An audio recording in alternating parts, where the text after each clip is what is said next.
Sud Radio, les clés d'une vie, Jacques Pessis. Sud Radio, les clés d'une vie, celle de mon invité. Vous avez connu la vague du succès provocateur avant d'élargir votre horizon et d'en affronter d'autres qui vous permettent, à travers des films et des livres, de demeurer plus que jamais dans la note. Bonjour Antoine. Bonjour mon cher jumeau. Oui, c'est vrai qu'on a la même date d'anniversaire, le 4 juin. Sauf que je suis né 10 ans en même temps que vous, 10 ans. En même temps que nous, voilà. Ça, on n'a pas d'âge. Alors, il y a un nouveau livre qui s'appelle Escale en Nouvelle-Zélande, qui paraît chez Gallimard, et on va en parler, mais une fois de plus, entre deux voyages autour du monde, on a le plaisir de vous accueillir au micro de Sud Radio, ce qui est déjà arrivé plusieurs fois, mais vous avez un tel parcours que ça mérite d'évoquer des dates de ce parcours. Eh bien oui, ça ne manque pas, de variété en plus, parce Voilà. que j'ai dû exercer 27 métiers différents, Oui. sans parler des hobbies, hein, juste Oui. les métiers pour lesquels on est payé, 27 différents. On va voir lesquels vous abordez dans ce... Eh ben, on va commencer Dans cette avec le 22 janvier 1971. C'est votre retour comme co-animateur de Daniel Gilbert dans Midi Magazine. Ah oui, et tout à l'heure, hier, je regardais une émission, enfin un reportage sur un des frères ennemis. Oui, André Gaillard. André Gaillard, Oui. voilà. L'autre a disparu, Oui. malheureusement, et je revoyais avec Daniel Gilbert. On s'était rencontrés avec les frères ennemis dans l'émission que j'animais en remplacement pendant quelques semaines de Jacques Martin. Et avec les frères ennemis, on avait fait un spectacle ensemble avec Daniel, les frères ennemis et moi sur scène pas le Petit Journal, ça s'appelait À la tête de l'art. La tête de l'art, voilà. Et je réfléchissais, je suis venu à pied depuis Boulogne, là, je suis de passage. Bon, je suis bloqué en France quelque temps, because, vous savez pourquoi. Ouais. Et mon bateau est bloqué en Australie. Oui. Et là, donc, j'en profite de faire des grandes balades à pied, vivre à la campagne. Et à Paris, c'est la campagne aussi. Donc, je suis venu à pied jusqu'ici. Et je suis passé près de la maison de la radio, qui est toujours là, au même endroit, bien sûr. Et j'ai réalisé que c'était le seul moment de ma vie où j'ai été payé pour me lever tôt le matin, pour être présent dès 9h du matin pour les répétitions de Midi Magazine. Voilà, c'est la seule fois de ma vie que j'ai été un salarié régulier. Voilà. Il se trouve que vous êtes arrivé dans cette émission parce qu'un jour, vous déjeunez avec le producteur Georges Folgoas, car vous voulez faire un show Antoine, qui ressemble au show de Sacha Distel, qui vous fascine. Ben oui, j'adorais les shows. À l'époque, il y avait les Carpentiers, et puis il y avait Sacha Distel, quoi, réalisé par Folgoas. Oui. Et moi, ce que faisait Sacha, ça me plaisait beaucoup. J'avais envie de faire comme ça. Il n'y a pas de comédie musicale. J'avais pas encore repris une opérette, etc. Il n'y avait pas de... Ça tournait un peu en rond, les tours de chant, quoi. Et donc, j'avais envie de faire un spectacle comme ça. Et donc, Georges Folgoas m'appelle pour m'inviter. Je me dis, ah ben, je vais lui proposer ça, voilà. Et puis, pas du tout, il m'a proposé un truc que je n'avais pas prévu une seconde de faire, c'est d'animer, de remplacer Jacques Martin, qui avait sa place bien marquée hein, dans Dimanche, comment s'appelait, le Midi Magazine. Bien sûr. Et Midi Première. Et pourquoi avait-il pensé à vous ?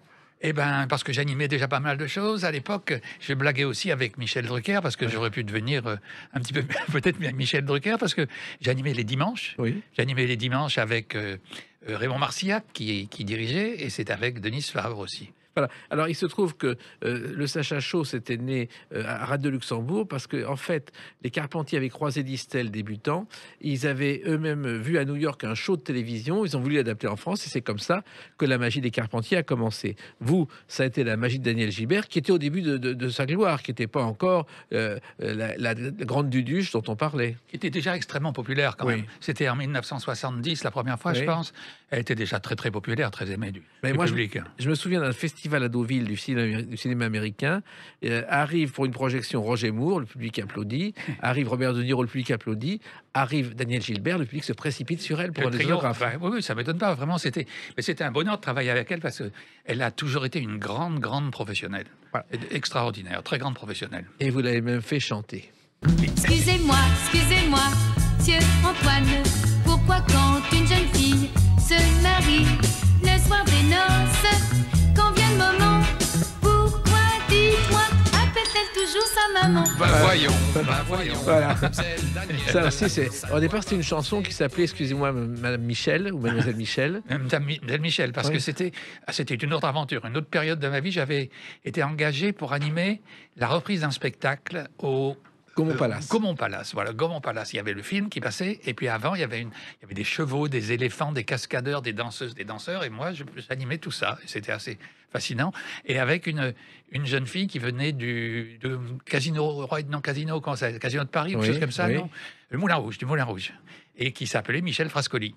Et donc la chanson avait été écrite pour ce spectacle, et puis ce spectacle malheureusement n'a pas marché.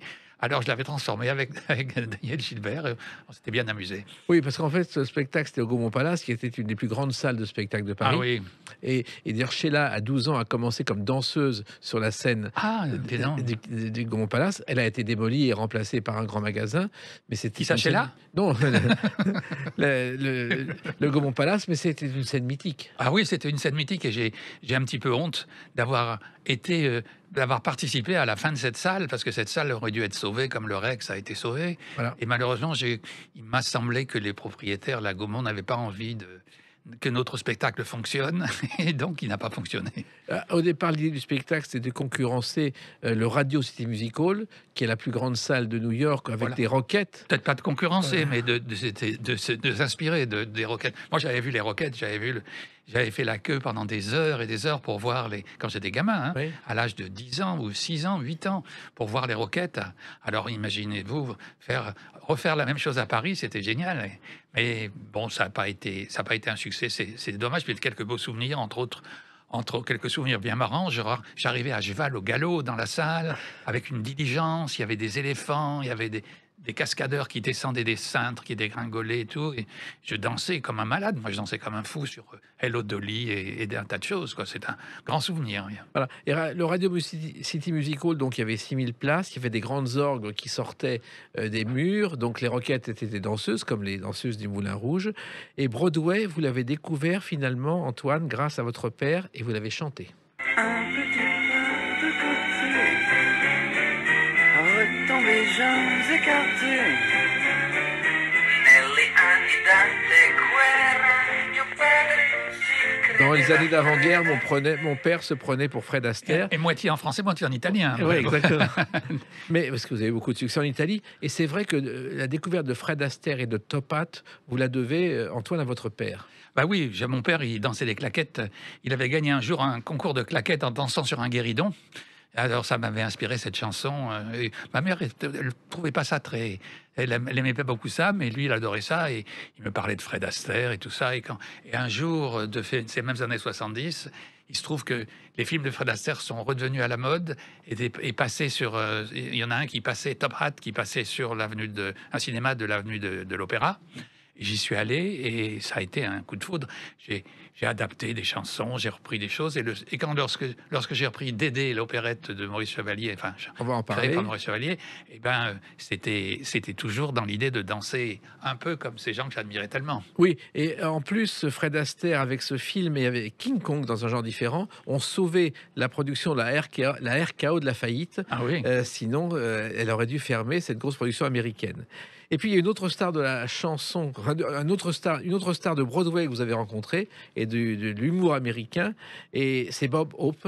Bob et un Hope. jour, vous avez chanté une chanson avec lui, enfin, il était dans le décor. Voilà, il était dans le décor, oui. Qu'est-ce que tu as mis dans le café pour qu'il me fasse tant d'effet? Je sens quelque chose d'étrange. Alors ça, c'est une anecdote incroyable. Vous croisez Bob Hope, qui est la grande star des humoristes américains. Voilà. Et donc, je me rappelle plus, c'était au Folies Bergère, il me semble. Oui. Le spectacle et tout, c'est un spectacle unique. Et Bob Hope, j'étais allé l'accueillir à l'aéroport. J'ai une photo où je le pousse sur le caddie des bagages, comme ça, et je le pousse pour rentrer dans Paris. Et donc, on arrive là-bas pour répéter. Je ne savais pas ce que j'allais faire avec Bob Hope. J'allais faire mon spectacle, mais on voulait faire quelque chose ensemble. Il me dit, écoutez, faites-moi confiance, trouvez-moi une chanson assez mélodieuse, assez harmonieuse. On prend donc celle-ci, qui est un de mes succès italiens. Qu'est-ce que tu as mis dans le café? Quand j'avais sonné le café. Et il dit, vous inquiétez pas. Et je me mets, il me dit, vous vous tenez debout, et puis c'est tout, vous chantez simplement, quoi. Et lui, il arrive derrière moi, il se colle derrière moi, et il me dit, vous mettez vos bras derrière votre dos, comme ça. et il fait mes bras, quoi. C'est-à-dire qu'il est derrière moi, il fait mes bras comme si c'était moi qui faisais des mouvements. Alors, ça se voit pas beaucoup à la radio, mais il tend les bras pour les gestes d'un chanteur lyrique, quoi, comme ça et tout. Un chanteur lyrique un peu énervé, et comme ça et tout. Et puis, il me prend ma pochette, il veut déboutonner ma chemise et il m'ouvre la braguette. C'est à ce jour le seul homme qui m'ait ouvert la braguette. Et puis, bien sûr, à votre répertoire, il y a une chanson à laquelle on ne peut pas échapper, puisque des années, des décennies plus tard, on nous en parle toujours. Ma mère m'a dit, Antoine, fais-toi couper les cheveux. Je lui ai dit, ma mère, t'en vas dans si tu veux.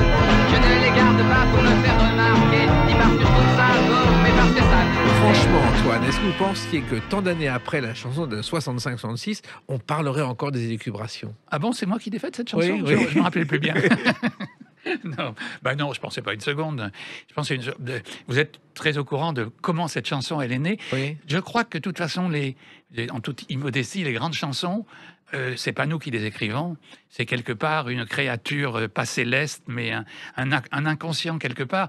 Je sais que quelques-unes des chansons les plus connues, les plus grands succès, comme Yesterday, pour être tout à fait immodeste, comme Yesterday ou Satisfaction, sont des chansons qui n'ont jamais été écrites. Les gars se sont réveillés. Là, c'était Paul McCartney. Il s'est réveillé avec cette mélodie en tête, la chanson entièrement écrite. Pas les paroles, mais la musique entièrement écrite, avec le pont, l'intro et tout. Pareil pour Satisfaction, c'est Keith Richards qui s'est réveillé avec la musique. Et là-dessus, Mick, il a écrit, Mick, il a fait les paroles, quoi. Donc, cette chanson, un matin, je me suis réveillé. Il y avait à la radio, j'étais dans un petit studio du Marais, qui n'était pas du tout un quartier à la mode à l'époque. Et on me prêtait un studio où j'allais suivre mes cours à l'école centrale. Et il y avait de l'accordéon à la radio. Et j'écoute l'accordéon, je dis, oh là, ça me fatigue. Et je me retourne, j'éteins la radio, je me retourne vers le mur. D'abord, je vais dormir encore, je suis pas en retard encore pour l'école. Et je me dis, mais ton accordéon me fatigue, Yvette. Ton accordéon me fatigue, Yvette. Si tu jouais plutôt de la clarinette, tac, je me suis réveillé tout d'un coup. Et en un quart d'heure, j'ai écrit 4 couplets de la chanson, quoi. Et ben voilà. Voilà, c'était. Et puis, j'imaginais vraiment pas une seconde qu'on m'en parlerait encore 60 ans et quelques, bientôt 60 ans après. Voilà. Et il s'est passé aussi d'autres choses. Et une date importante qui ne vous concerne pas directement, mais qui est importante, c'est le 10 novembre 1921. À tout de suite sur Sud Radio avec Antoine. Sud Radio, les clés d'une vie, Jacques Pessis. Sud Radio, les clés d'une vie, celle de mon invité Antoine, en escale en France et à Sud Radio, avec ce livre Escale, mais en Nouvelle-Zélande, dont on va parler tout à l'heure chez Gallimard. Et puis, alors une date qui ne vous concerne pas directement, c'est le 10 novembre 1921. Vous n'êtes pas si vieux que ça. Et il y a une opérette qui est créée avec cette chanson que vous allez reprendre. Dans la vie, faut pas s'en faire. Moi, je n'en fais pas. Ces petites misères seront passagères. Tout ça s'arrangera. Une opérette avec Maurice Chevalier d'Albert Wilmetz et qui a été jouée plus de 900 fois jusqu'en 1944. À l'époque, Chevalier revient de Londres. Il est une star parce qu'il a été le premier à porter un smoking et un chapeau de paille. Et il est le Français le plus connu. Et c'est pour ça qu'on lui propose cette opérette que vous allez reprendre, Antoine. Oui, nous, on l'a joué peut-être une centaine de fois. Oui. C'est peut-être le spectacle que j'ai fait le plus souvent, le plus fréquemment dans ma vie. Mais c'était une chose qui me tentait beaucoup, quoi. Il n'y avait pas, encore une fois, il faut voir qu'à l'époque, c'était 70, 71, les comédies musicales n'existaient pas. Il n'y avait pas eu cet énorme engouement qu'il y a eu par la suite, grâce à Michel Berger, Starmania et tant d'autres choses ensuite. Maintenant, il y a des grands budgets alloués à des comédies musicales. À l'époque, ça n'existait plus du tout, quoi. On faisait des tours de chant, rien d'autre, quoi. Et moi, ça me tentait beaucoup. Et il n'y avait pas de nouvelle œuvre. Donc, je suis penché, j'ai cherché. J'ai retrouvé un gros cahier des écrits de Wilmetz, Sylvain Christinet, etc. Et tout. Et quand j'ai vu...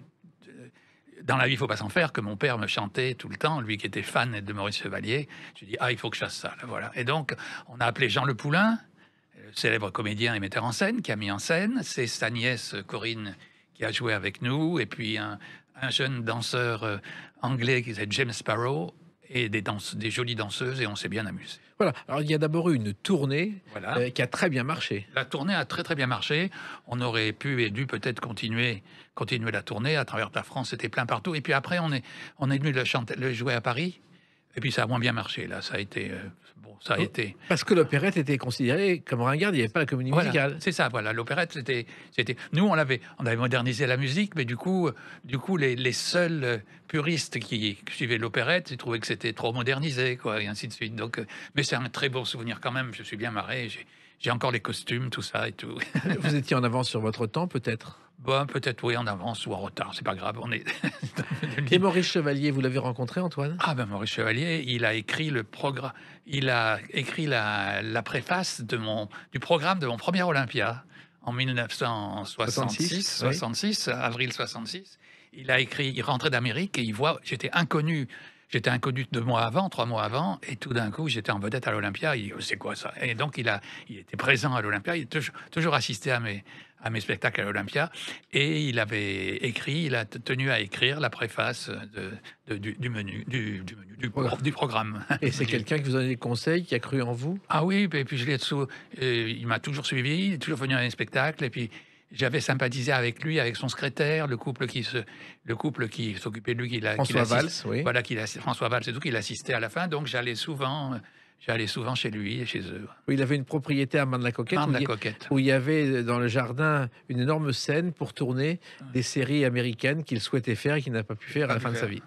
Alors, un autre point commun avec Maurice Chevalier, c'est-à-dire que vous avez participé au gala dont il a été la star, qui s'appelle April in Paris, qui est un grand gala mondain à New York, Antoine. Oui, April in Paris. Je suis allé, mais alors c'est pas un très bon souvenir là, parce que j'étais parti voir s'il y avait des possibilités de chanter, de faire quelque chose en Amérique, quoi. Et là, ça s'est plutôt bien passé, mais c'était difficile, quoi, parce qu'il y avait des syndicats, il y avait des complexités. C'était pas. J'en suis revenu. Je me suis dit, si je vais me battre pendant des années pour essayer de faire en Amérique le succès que j'ai obtenu en France, c'est peut-être pas la peine. D'autant que cette année-là, j'avais en tête un projet un rêve qui se concrétisait, qui était de partir en bateau, quoi. Voilà. Donc le projet d'Amérique ne s'est jamais finalisé.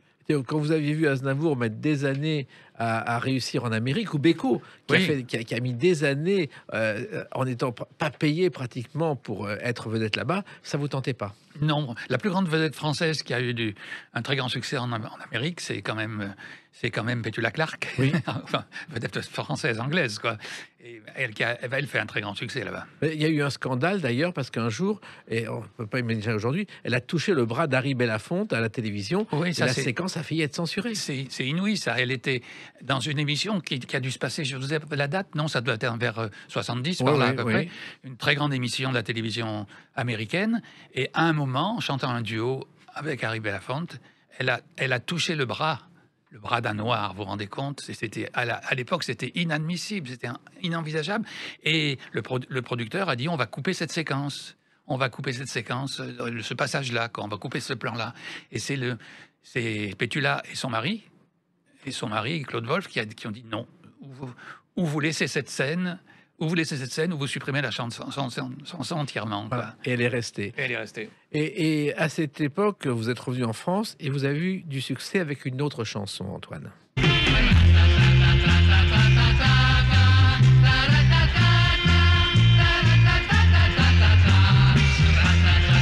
Cette chanson populaire est l'un de vos plus grands succès, et pourtant on l'a un peu oublié, Antoine. Voilà, même tout à fait oublié. Oui. Tout à fait oublié. C'est une chanson. C'est marrant parce que je suis retombé il y a 3 semaines sur un tournage. C'est les mystères des archives et d'Internet, c'est qu'on retrouve des tas de choses qui avaient disparu, quoi. Et donc, Ratata, il n'existait aucun enregistrement public, quoi, de la chanson, quoi. Il y avait une scène sur Patin à glace où j'avais animé un télédimanche où je faisais Ratata. Il y avait le Scopitone, mais il n'y avait pas une scène. Et c'est un truc où j'étais... Un soir, j'animais une fête à Cambrai, qui était la kermesse de la bêtise, oui. Où il y avait tous les soirs des grandes stars. Il y avait Johnny, il y avait Sardou, il y avait Claude François, tout le monde qui venait là. C'était une sacrée fête, sacrée opération. Et moi, j'avais chanté Ratata dans le spectacle. J'animais tout le spectacle, du début à la fin.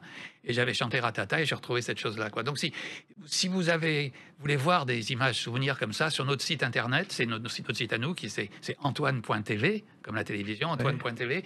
Et vous avez un compartiment archives où il y a des centaines de vidéos qu'on a trouvées comme ça. Et il y en a des marrantes. Alors- D'Italie, de Belgique, de France, de partout, quoi. Eh ben, vous êtes allé encore plus loin avec ces voyages. Et ces voyages, curieusement, ça a démarré un jour. Vous vous êtes dit, ben, j'ai envie de louer un voilier pendant 3 jours. Et vous êtes parti vers les îles de l'Érins. Voilà, c'était mon... J'avais déjà fait du bateau en 69, j'avais découvert le bateau. En 1969, j'avais découvert le bateau presque par accident, Oui. parce que j'avais loué une maison, il y avait un petit bateau dans l'inventaire. Et puis, ça m'a plu. Et donc, chaque été de 69, 70, 71, on faisait un peu de navigation. Et puis, en 73, ça a été la première fois que je suis parti seul sur un bateau. D'abord donc vers les îles de l'Érins, une petite balade pour tenter et voir 2-3 jours. Puis ça m'a plu. Et puis j'ai loué un bateau en Bretagne du Sud. Et là, c'était une autre aventure. En octobre, il y avait des tempêtes, du mauvais temps. Je me réfugiais dans un port et tout. Mais c'était un bon début, quoi. Et puis, ça m'a confirmé dans mon projet de rêve de partir voyager. Ce que je pensais faire pendant 5 ans. Et ça fait bientôt 50 ans que ça dure, quoi. Voilà. Vous avez un jour à La Rochelle, vous débarquez, il y a un salon nautique, vous allez voir le port des Minimes. Et ben tout de suite, vous avez dit, je veux un bateau, il faut que je trouve un bateau. Ben, c'est-à-dire que j'avais ce projet de partir, mais je savais pas, j'avais pas le mode d'emploi. Et puis, les hasards sont incroyables, quoi. En faisant une pause, j'étais en tournée, en faisant des galas, et dans un bistrot, la nuit, il y avait un journal posé sur le comptoir qui était plié, et on voyait écrit premier salon nautique à flot, le premier salon de la navigation à flot à La Rochelle, le premier grand pavois. J'ai dit au producteur qui m'emmenait en voiture, qui allait me ramener à la gare de Bordeaux, je dis non, tu me déposes à un endroit, je prends un train pour La Rochelle. Je prends un train pour La Rochelle et je me suis pointé là-bas. Et dans la journée, j'ai rencontré des tas de gens. L'architecte qui m'a fait mon bateau ensuite, le constructeur des mâts, y compris des navigateurs qui venaient de boucler un tour du monde, les Damiens. Et ça a été en une journée, grâce à La Rochelle, j'ai eu vraiment toutes les clés pour ce voyage que j'ai démarré quelques mois, moins d'un an plus tard. Oui, et personne ne croyait à un voyage aussi long. La presse, à l'époque, disait, il part pour quelques mois, il va revenir. C'est-à-dire que la presse, il faut voir comment était la presse. Il y avait la presse à scandale qui, de toute façon, disait n'importe quoi. On n'avait pas les médias d'aujourd'hui, etc. C'était pas pareil. Mais il y avait la presse à scandale, c'est-à-dire France Dimanche ici Paris, qui disait n'importe quoi. Et puis, il y avait Jean Salut les copains, où tout le monde est beau, tout le monde était gentil, quoi. J'adorais ça. Vous avez peut-être vu récemment une émission Souvenir de Salut les copains, Oui. qui est parue là, avec des tas d'interviews de gens comme ça. Et donc, c'était une belle aventure. C'était la presse. Bon, on va pas se pencher trop sur Non, la non. presse, On va parler- la presse en question. Elle avait tendance à dire, si on voyait Adamo devant un bateau, il disait Adamo part faire le tour du monde, c'est-à-dire Voilà. il disait n'importe quoi. Ouais. Donc moi, quand je le disais, personne n'y croyait, quoi. Enfin, Et les marins de Marseille, ils m'ont dit, Antoine, tu vas voir, la mer, elle va te faire venir les cheveux blancs. ouais. Elle va te faire venir les cheveux blancs. Ah, vous avez continué, on en parle avec une autre date, le 11 novembre 1987. À tout de suite sur Sud Radio avec Antoine. Sud Radio, les clés d'une vie. Jacques Pessis. Sud Radio, les clés d'une vie, celle de mon invité Antoine. Escale en Nouvelle-Zélande chez Gallimard, c'est un livre dont on va parler tout à l'heure. Mais là, je reviens à une date, le 11 novembre 1987. Ce soir-là, alors que ce n'est pas une émission de variété, vous chantez quand même. C'est dans Thalassa et vous chantez ceci. Touchez pas à la mer, ne dressez pas de frontières sur l'océan. Touchez pas à la mer, ne plantez pas de barbelés dans C'est vrai que cette chanson a marqué une époque et elle était en avance sur son temps, Antoine. Elle était en avance sur son temps. Quand j'ai commencé à l'écrire, c'était pas une chanson sur l'environnement. C'était un petit peu un cri pas de colère, mais un cri de désapprobation. Parce que dans un pays lointain, on avait interdit l'accès de certaines baies à des bateaux parce qu'on allait y faire des cultures de poissons et d'autres choses et tout. On n'avait plus le droit d'y rentrer, quoi. Alors, j'aimais pas l'idée qu'on mette des frontières, des barbelés sur les lagons, etc. Ça me plaisait pas du tout. Donc, j'ai commencé à écrire cette chanson. Ça m'est venu à l'esprit comme ça, comme les chansons. C'est pas très bien d'où ça vient, hein. Et puis, Ça a plu, la maison de disques a beaucoup aimé, donc on a fait un album autour de ça. Il y a des enfants qui sont venus l'enregistrer. Et depuis, des centaines d'écoles, de chorales, de groupes ont repris la chanson. J'en reçois régulièrement des petites vidéos, des enregistrements. Si vous avez vous-même dans vos parages, votre école ou un club ou une chorale, n'importe quoi, faites-le. Enregistrez cette chanson sur notre site. Vous trouvez un lien pour aller télécharger toutes les paroles, la partition, le playback et tout gratuitement. Et l'idée, c'est tout simple. Hein. C'est que plus il y a de personnes, en particulier des enfants, qui chantent cette chanson, qui l'apprennent, plus il y a de chances qu'un jour, ils ont, sans forcément aller à la COP 26 ou je sais pas quoi, sans peut-être simplement, en ayant appris cette chanson, un jour, ils auront peut-être à choisir entre protéger la mer ou ne pas la protéger. Et ça fera dans leur tête, touchez pas à la mer. Ah bon, ils diront, voilà, ben écoutez, et ils feront le bon choix. Voilà, c'est aussi simple que ça. Ça s'appelle semer des graines d'utopie. C'est un peu ma mission sur Terre. Oui, mais en même temps, cette chanson vous a dépassé puisque l'écologie est arrivée et qui finalement est devenue un symbole de l'écologie, sans que vous le pensiez. Bon, c'était déjà une préoccupation à l'époque, Ouais. parce qu'on voyait déjà en bateau, je voyais déjà que des endroits comme au large d'Athènes, par exemple, dans certaines parties de la Méditerranée, étaient déjà infestés de plastique, qui étaient de sacs en plastique, de machins qui flottaient et tout. C'était... et je prétends pas avoir amélioré la situation, mais encore une fois, semer un petit peu une graine d'utopie. Et puis, Oui. et j'encourage totalement ceux qui en sèment et qui les cultivent et qui les entretiennent de nos jours. Oui, mais à l'époque, quand vous en parliez, et ça intéressait personne, personne ne pensait que ce plastique dans l'eau serait un jour un problème. C'est vrai. J'ai été invité pour la première fois, c'est une émission de TF1. C'était PPDA qui présentait et il y avait des invités qui parlaient de l'environnement et tout ça. Ouais, j'étais arrivé avec un sac d'une grande chaîne de supermarchés, un sac en plastique. J'expliquais, j'ai avoir trouvé ça sur une plage dans un pays lointain, très beau et tout, et que le monsieur qui avait donné son nom à sa chaîne de supermarchés pourrait éviter de laisser traîner sa carte de visite par terre Ouais. sur les plages. Alors ça, c'est effectivement une chanson qui a fonctionné à une époque où vous voyagez beaucoup. Votre bateau en 81, c'était Voyage. Alors, le premier, le deuxième, oui. Le deuxième bateau, le premier s'appelait Home, jusqu'en Oui. 80. 81, un petit sloop qui s'appelait Voyage. Et depuis 89, un catamaran qui s'appelle Banana Split. Et à chaque fois, vous avez le privilège, Antoine, de choisir vos destinations. Par exemple, l'hiver, à l'époque, c'était les Canaries. Voilà, l'hiver, les Canaries, c'était quand on quittait la France, qu'on s'était attardé au mois de septembre, qu'il commençait à faire froid, et ben aux Canaries, on retrouvait, et plus encore aux îles du Cap-Vert, on trouvait pas encore les tropiques, mais ça approchait déjà, quoi. Oui, et en même temps, la navigation, par n'importe quel temps, vous l'avez appris sur le terrain. Vous n'avez pas pris de cours. J'ai pas pris de cours, non. Simplement, les premières années, quand on louait un bateau avec des copains, parce qu'on devait partir avec plusieurs copains, puis les copains, ils ont tous eu des projets différents, donc j'ai réalisé qu'il fallait que je le fasse tout seul, quoi. Et donc, on partait en croisière en prenant un skipper qui avait pour mission de nous apprendre la base, quoi. Puis ensuite, pendant des années, pendant 2-3 ans, j'avais le guide des Glénans et j'apprenais, je dirais pas tout par cœur, mais je l'ai potassé dans les loges en attendant de mon tour d'aller chanter. Je potassais la navigation astronomique et tout ça, quoi. Et à bord, vous avez continué à travailler parce que vous avez beaucoup écrit, que ce soit des chansons ou des livres, à bord de vos bateaux, Antoine. Oui, bon, j'ai encore enregistré pas mal d'albums, hein, y compris en 80, 84, 80 jusqu'en 88. Mais également les livres. Les livres, je suis arrivé à Rio de Janeiro. Il y avait une lettre qui m'attendait d'un éditeur que j'avais rencontré le jour même dont je parlais tout à l'heure au Grand Pavois de La Rochelle. Oui. Et quand je disais que ça avait eu toutes les clés ce jour-là, j'avais un message, une lettre du directeur des éditions Artaud qui disait « Ah ben, on aimerait publier un livre de vous, raconter vos voyages. » J'ai dit « Pas un livre, mais 3. » Voilà. Et donc, j'ai publié 3 livres chez Artaud, et puis plein d'autres ensuite chez Artaud. Et puis actuellement, j'en suis à peut-être une quarantaine de livres en tout publiés entre Flammarion et Gallimard depuis 30 ans. Mais justement, au départ, c'était pas le but. Vous ne pensiez pas écrire des livres, Antoine. Ben, je pensais pas, mais j'ai écrit pour moi. J'ai écrit pour moi parce qu'en bateau, on a des heures et des journées entières et des nuits. Et à l'époque, il n'y avait pas d'internet, on n'était pas du tout, on n'avait aucun moyen de communiquer avec le reste du monde.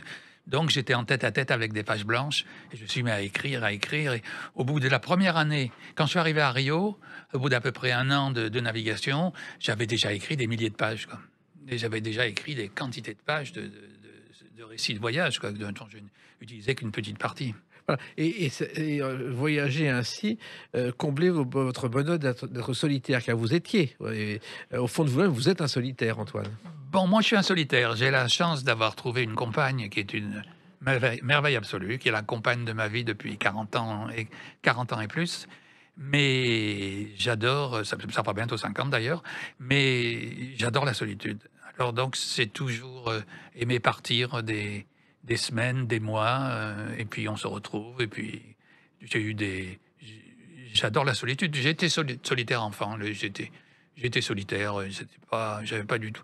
Actuellement, je n'imagine pas du tout d'être plus de 4 personnes autour d'une table pour un repas, par exemple. Ouais. C'est trop de monde, quoi. Et de toute façon, avec le confinement et tout ce qui se passe, c'est devenu impossible. Il y a quelqu'un que vous avez rencontré aussi, qui est une légende, qui est Bernard Moitessier, qui est un navigateur qui a quand même gagné la course autour du monde, mais qui l'a gagné en théorie, mais qui n'a pas passé l'arrivée. Qui aurait sans doute pu la gagner, mais effectivement, il était très différent des candidats des courses actuelles, quoi, des champions qui sont admirables, comme Loïc Perron, comme plein d'autres, qui sont la Jacques Vabre actuellement et autre chose, quoi. Mais voilà, c'était voilà. Mais on l'appelait le vagabond des mers du Sud. Vous l'avez rencontré? Non seulement je l'ai rencontré, j'ai eu la chance de le rencontrer dans des endroits insensés, tout au bout de la planète, dans un atoll des îles Cook qui s'appelle Suvarov, où il s'était installé quelque temps. Il avait pris la suite d'un Anglais solitaire qui avait vécu des dizaines d'années, et j'ai passé 3 jours avec lui dans cette île en tête-à-tête, quoi. Et il m'a donné des clés pour la vie dans les atolls, la vie dans les îles lointaines, quoi, qui était merveilleuse. Et puis, il écrivait son livre, déjà, qui a eu un succès énorme, Tamata et l'Alliance, qui a eu un très, très gros succès. Et d'ailleurs, vous aviez songé à faire un livre avec lui sur la navigation? On avait l'idée en même temps de faire un livre qui comporterait toutes les disciplines qu'il faut maîtriser pour partir en bateau en solitaire autour du monde. Voilà. Aussi bien la mécanique, la navigation, la cuisine, la santé, tous les domaines à aborder, quoi. Lui, il l'a fait beaucoup plus tard. Son livre est paru à titre posthume. Et moi, c'est un livre que j'ai publié dans les années 80 et qui a été réédité plusieurs fois. Je prévois d'ailleurs de le rééditer encore des années plus tard, qui s'appelle Mettre les voiles. Voilà, justement, ce qui est étonnant, c'est que vous êtes arrivé à un moment où les récits de voyage de ce genre, on n'en avait pas beaucoup. Oh, il y avait une collection, la collection de Jacques Artaud, qui était une très belle collection avec des tas de navigateurs. Il y avait les récits de Tabarly, des récits de la première course autour du monde, des naufrages et des aventures des jeunes, des poètes, des anciens, des gens, des aventuriers, des casse-cous et des gens prudents. C'était une belle collection. Oui, mais il y avait personne de connu pour porter ce genre de livre. Ah ben c'était moins connu. Il y a eu les courses, mais c'est un univers très différent, quoi. J'aime bien. Je suis copain avec plusieurs navigateurs. J'ai cité Loïc Perron, Titouan Lamazou, Philippe Poupon, etc. Mais j'ai surtout des atomes crochus avec eux parce qu'ils ont tous quelque part un rêve de naviguer en prenant leur temps. Pas d'être en course terrifiante, en tapant sur la mer dure comme la tôle. Non, c'est se balader en douceur. C'est le rêve de beaucoup d'entre eux et c'est le mien, en tout cas. C'est ma vie. Oui, et votre vie aussi, ça a été les films. Alors, ça a démarré par les carnets de l'aventure que vous auriez dû tourner, que vous n'avez pas tourné, qui ne sont pas faits à la télévision, parce que la télévision ne voulait pas de films de vous sur la navigation.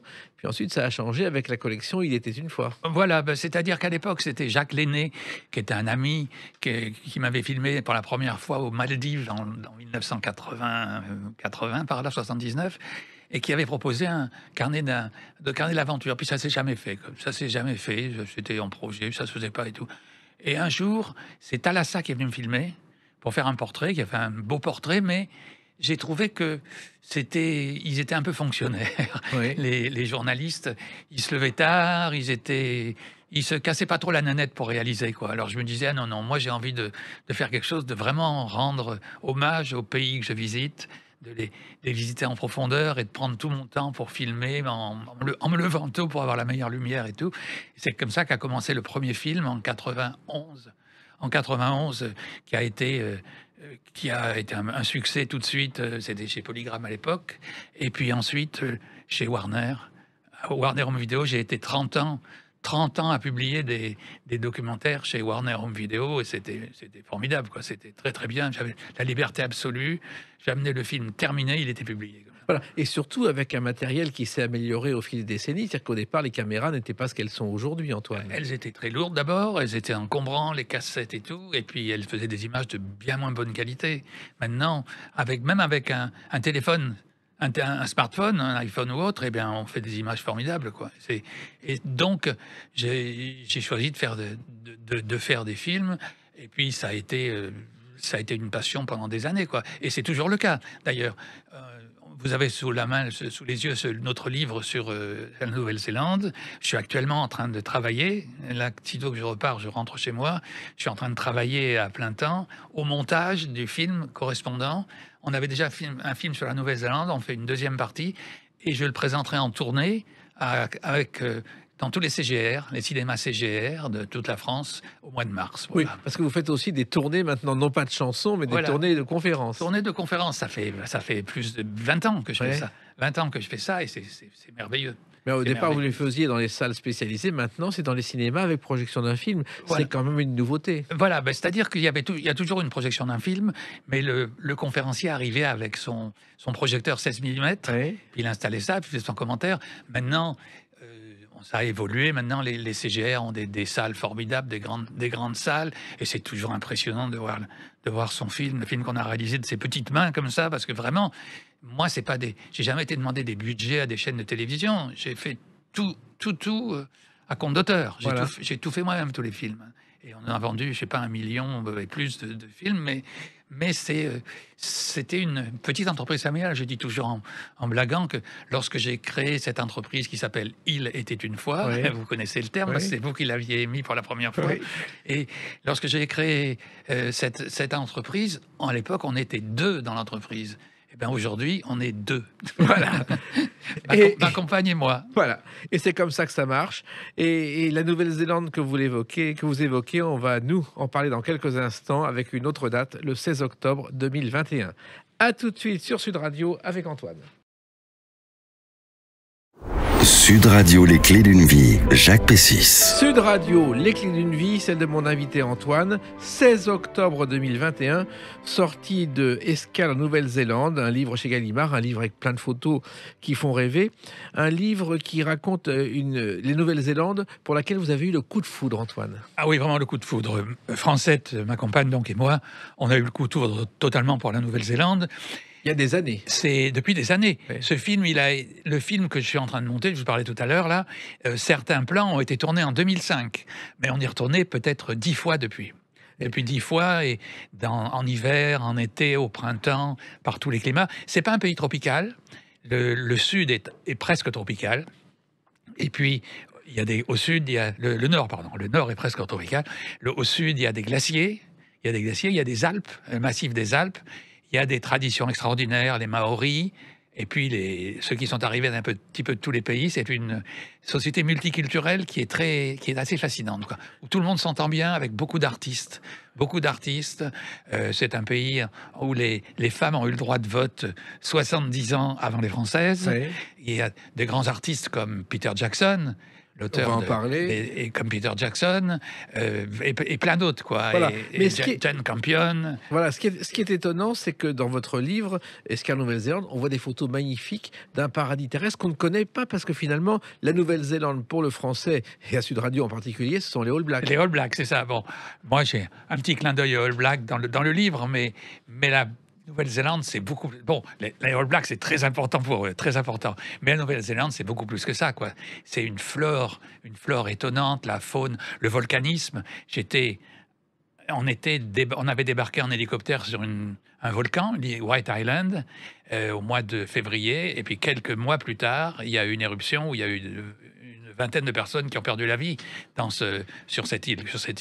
Il y a des volcans partout dans cette île. Il y a des endroits qui ont été détruits par des volcans au siècle dernier, qui étaient parmi les merveilles du monde, quoi.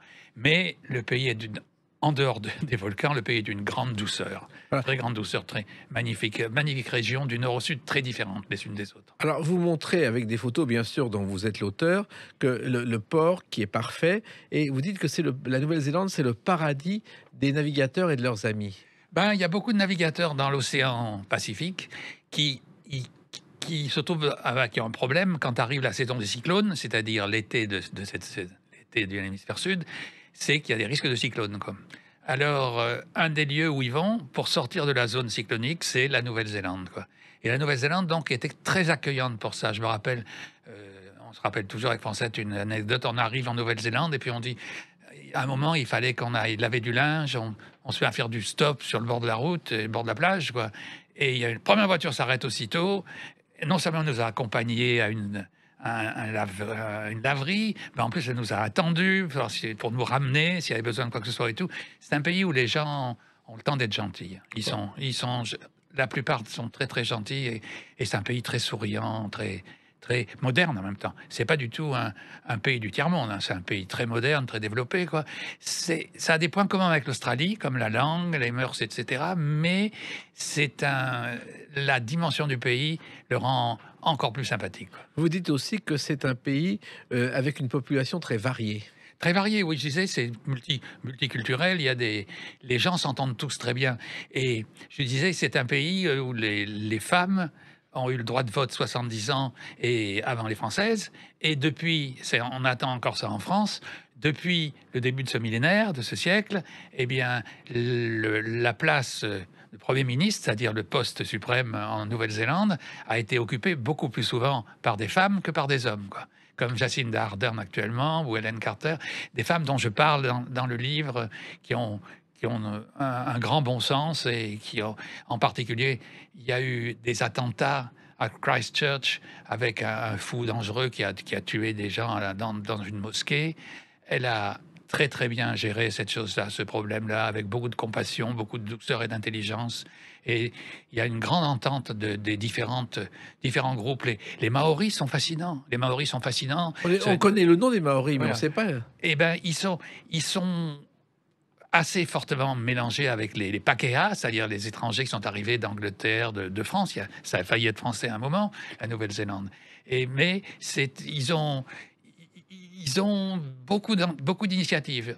On va visiter leur pays, c'est souvent guidé par exemple, le parc Abel Tasman, qui est un des plus beaux de la planète, les parcs naturels Abel Tasman.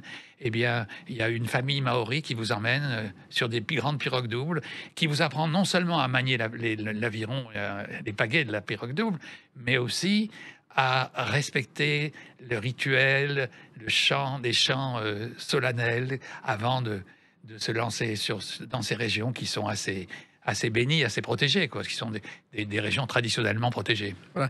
Vous parlez aussi de la baie d'Abondance, qui est une des merveilles du monde qu'on voit dans ce livre, Antoine. Bon, la baie d'Abondance est une très grande baie, très grande baie du nord de l'île Nord, et c'est là que James Cook est arrivé. On verra tout dans ce film, je raconte toute l'histoire de l'arrivée de Tasman, James Cook et tout. Et dans une baie de la côte est de l'île, James Cook était arrivé et avait été chassé il y avait eu les Maoris, ils l'avaient pas bien accueilli, quoi. Et il était reparti, il cherchait des vivres après une longue traversée, il n'avait rien pu. Donc il avait appelé la baie de pauvreté. Et ensuite, il fait le tour d'un cap et il arrive dans une immense baie aussi, où les gens là l'ont très bien accueilli et il a appelé du coup la baie d'Abondance. Alors, il y a aussi des photos dans ce livre où on vous voit dans le décor de ces séries mythiques, Le Seigneur des Anneaux, Antoine. Ben oui, le Seigneur des Anneaux, c'était l'auteur est anglais, ça se passait dans une espèce d'Angleterre de rêve, enfin de légende. Et curieusement, avec les paysages, la beauté des paysages de Nouvelle-Zélande, il y a une espèce de rapprochement entre le monde de Tolkien et la Nouvelle-Zélande, quoi. Ce qui a été cristallisé par le fait que ce soit Peter Jackson qui a été chargé on a visité les studios, on a visité toutes sortes de choses qui a été créé par Peter Jackson. Et c'est vrai que là-bas, un des plus grands succès, les lieux qui ont le plus de succès en Nouvelle-Zélande pour le tourisme, ce sont les lieux qui figurent dans les films, quoi. Entre autres, vous voyez en 4e de couverture du livre, avec Francette, avec ma compagne, on est dans une des maisons de Hobbit, les personnages personnages de Tolkien. Ça, et on est dans c'est pas une maison, c'est un terrier avec des portes rondes. Et je blague en disant, on va s'installer là, voilà. Voilà. Mais d'ailleurs, Peter Jackson vient de Nouvelle-Zélande et il faut savoir que ce décor a été construit 1 an avant le tournage pour qu'il soit parfait. Et il est resté. Et ce qu'on ne sait pas, c'est qu'en fait, Le Seigneur des Anneaux aurait dû être tourné au départ par les Beatles. En 69, ils obtiennent les droits d'adaptation du livre de Tolkien et ils décident de le réaliser. Et ils pensent à Stanley Kubrick pour travailler avec eux. Mais le problème, c'est que le film ne pouvait pas tenir en une fois. Donc, ils ont renoncé à ce projet. Et curieusement, aujourd'hui, la boucle est bouclée puisque Peter Jackson prépare un film sur les Beatles. Voilà, c'est ça. J'allais vous dire ça parce qu'il sort le 23 ou le 25 novembre, le film, là, et sur une chaîne en ligne, quoi. Oui. Et c'est un film, j'ai vu les images du film sur les Beatles, là, Get Back, c'est absolument fascinant. Hein, c'est absolument. Je serai devant à la première heure, je serai en train de regarder ce film de Peter Jackson sur les Beatles. Alors, vous parliez des femmes que vous évoquez dans ce livre Escale en Nouvelle-Zélande. Il y a Jeanne Campion, primée 2 fois au Festival de Cannes. La leçon de piano. Il y a la chanteuse Lorde. Oui. Lorde qui est très très très populaire, qui a vendu quelques millions d'albums et qui vient de publier son disque, son nouvel album, où il y a à côté de l'album, il y a un album entièrement en maori, dans la langue maori, comme ça. Alors qu'elle-même n'est pas maori, mais c'est un pays où, par exemple, il faut que, si on est néo-zélandais, il faut connaître les articles du traité de Waitangi qui avait fait donner le protectorat de l'Angleterre de la Nouvelle-Zélande à l'Angleterre, quoi. Et il y a une des plus célèbres romancières du monde, Catherine Mansfield, qui est morte d'une tuberculose et qui a vécu ces dernières années en France, sur la Côte d'Azur, qui est d'origine aussi de Nouvelle-Zélande. De Wellington également. Et puis, voilà. si on veut habiter là-bas, c'est très facile parce que finalement, vous avez rencontré beaucoup de gens qui vivent pendant plusieurs mois, voire à l'année en Nouvelle-Zélande, Antoine. Voilà, bon, actuellement, c'est pas très facile puisque vu l'état du Covid actuellement, on peut toujours pas aller en Nouvelle-Zélande. Ouais. Moi, mon bateau donc m'attend en Australie, mais j'ai une hâte. Si tout d'un coup on me disait là, ça rouvre l'Australie, je foncerai pour retourner en Nouvelle-Zélande, bien sûr, parce que j'adore ça, j'adore ce pays. Voilà. Mais en même temps, il y a beaucoup de gens que vous avez croisés, que vous évoquez dans ce livre, qui travaillent, qui vivent en Nouvelle-Zélande. Voilà, c'est des gens qui ont choisi. Alors, il y a ceux il y a un jeune, par exemple, qui est d'ailleurs, il se trouve que c'est un petit-fils de Francette qui a choisi le permis séjour-travail, loisir-travail, quoi. Donc, on peut partir, passer 1 an, 2 éventuellement, en Australie ou en Nouvelle-Zélande. Donc, il a fait ça. Un autre qui a fait ça, lui, il a créé un vignoble dans la région de Marlborough. Oui, parce qu'il y a des vignobles. Voilà, c'est un très grand pays producteur de vin. Ça s'appelle le Clos Henry, celui dont je parle là. Le Clos Henry qui a été créé par des vignerons de France, de la région de Sancerre, et qui ont acheté une propriété là-bas. Et donc, c'est ce garçon qui a fait sa vie là-bas. Maintenant, il vit là-bas. Ses filles vivent à la néo-zélandaise complètement. C'est-à-dire c'est-à-dire qu'elles vont à l'école pieds nus, par exemple. Voilà. Ça arrive. c'est un monde assez différent, quoi. Il leur arrive de quitter l'école pieds nus. Ah, j'ai laissé mes chaussures. Voilà. Et puis, vous avez aussi croisé, et vous le racontez dans ce livre, Antoine, un collectionneur de voitures anciennes qui est assez étonnant. Ah, il y a pas mal de collections. Bon, il y a une ville étonnante dont j'avais jamais entendu parler, qui est la capitale art déco du monde entier, pratiquement. C'est une ville qui s'appelle Napier, N-A-P-I-E-R, Napier, et qui a été affectée par un très grand tremblement de terre dans les années 30. Et tout le centre de la ville a été entièrement réduit, a été rasé. Et donc, ils ont tout reconstruit dans les années 30, et tout dans le style art déco. Mais avec une telle assiduité que maintenant, on vient du monde entier pour visiter la capitale art déco du monde, quoi. C'est un peu comparable à Miami Beach, où il y a beaucoup de constructions art déco, des grands hôtels et tout. Mais là, avec le côté bon enfant à l'échelle humaine de la Nouvelle-Zélande. Ce que j'adore en Nouvelle-Zélande, c'est pas un immense truc comme l'Amérique, quoi. C'est un pays, il y a un petit peu d'anglais, un peu d'américain, un peu de maori, un peu de français, mais mais c'est toujours à dimension humaine. Voilà. Et j'en reviens à ce collectionneur parce qu'il y a une photo étonnante où ce collectionneur, qui a d'ailleurs une combinaison offerte par Jean Alési, une combinaison de pilote, a des voitures insensées qu'on ne peut plus trouver. Il a des voitures insensées, il a même une traction avant. Oui. il a des voitures de rêve. Lui-même, il a des Bentley, des choses comme ça. Il a sauvé des tas de voitures de collection. Vous auriez pu vous installer en Nouvelle-Zélande, Antoine. J'aurais pu aussi faire une collection de voitures, mais vous vous rendez compte, l'une des plus grandes hontes de ma vie, j'ai eu une Bentley qui était une voiture qui coûtait pas très cher à l'époque, qui coûtait le prix d'une DS ou un truc comme ça, quoi. J'ai une Bentley de collection hallucinante. Et je suis parti en tournée sur les routes d'Italie. Et un jour, j'ai coulé une bielle. Et vous imaginez pas ce que j'ai fait. J'ai laissé la voiture sur un parking d'autoroute. J'ai laissé la voiture et je l'ai laissée. Voilà. Jamais retourné. Et qu'est-ce qu'elle est devenue, cette voiture? J'en sais rien. C'est extraordinaire. Quelle vie de fou on menait dans ces tournées. Hein. C'était incroyable. Et j'imagine que quelqu'un, un Napolitain ou un Romain, est allé piquer la voiture, mais plus jamais rien. Maintenant, j'aurais encore cette voiture, elle vaudrait une fortune. Elle était belle, elle devait dater des années 30, elle était art déco, elle aussi. Eh bien, la fortune aujourd'hui, c'est justement toutes les images que vous tournez autour du monde. Il y a ce livre, bientôt le film, et vous allez continuer à voyager. Vous n'allez pas vous arrêter comme ça. Eh bien, j'ai bien l'intention de voyager. Là, pendant ces 2 années, on a voyagé beaucoup par la pensée, mais on a quand même pris la peine. On est allé en Italie, en Corse. Là, je suis allé en Corse il y a quelques semaines avec 2 de mes enfants, là, ma fille et mon fils du milieu. On est allé voir le village de mon père, Vivario, dans le centre de la Corse. Et puis, surtout, on a rendu visite à beaucoup de copains. On s'est dit tout d'un coup, tiens, il n'y a pas de tournée en ce moment, on ne peut pas faire de tournée, alors on va faire une tournée sans gala, tournée sans conférence. On va juste faire le tour de la France, rendre visite à des copains, à Limoges, à Poitiers, un peu partout, quoi, dans le Midi. Et si on veut rêver plus, il y a donc ce livre Escale Nouvelle-Zélande chez Gallimard que je recommande à celles et ceux qui nous écoutent parce que il y a des images à faire rêver et on en a besoin en ce moment. Oui, pour moi, c'est un rêve. Tout ce pays, c'est un tel coup de foudre, c'est un rêve éveillé. Hein. Je l'adore d'un bout à l'autre et j'ai essayé de faire tenir, y compris les gens, les animaux, les oiseaux. J'ai été aidé aussi par différentes personnes. Là, une photographe animalière qui s'appelle Sabine Berner, qui a fait des très belles photos, qui raconte un peu son parcours également, et plein d'autres comme ça, plein d'autres personnes et plein de personnalités de Nouvelle-Zélande. Voilà. Ben, la Nouvelle-Zélande, pour l'instant, c'est ce livre. Les autres pays, on en parlera quand vous reviendrez sur Sud Radio. Voilà. Merci Antoine. Je serai au Salon Nautique dans quelques jours, un salon nautique où je le dédicacerai, et on prendra la tournée avec le film sur la Nouvelle-Zélande quand je l'aurai monté, c'est-à-dire vers le mois de mars. Eh ben, on se reverra à ce moment-là. Merci Jacques, j'étais ravi de passer ces moments avec vous. Comme d'habitude, merci Antoine. Et les clés d'une vie, c'est terminé pour aujourd'hui. On se retrouve bientôt. Restez fidèles à l'écoute de Sud Radio.